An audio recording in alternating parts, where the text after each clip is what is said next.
dia punya kaki temberang, kaki pembohongnya. Dia boleh sampai sanggup mengatakan, menuduh. Malah semalam saya mendengar tuduhan beliau.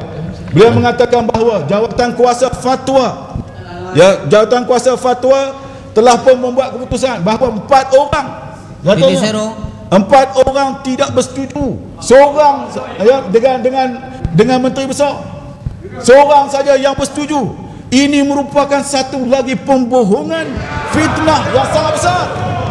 Sebenarnya apa yang diputuskan oleh jawatan kuasa itu, ancak itu memang perkara yang syirik, tetapi apa yang dilakukan oleh Yang Amat Berhormat Menteri Besar itu bukannya ancak, itu adalah keputusan jawatan fatwa. Saya baca lagi, saya minta bertaubat lepas ni. Ya.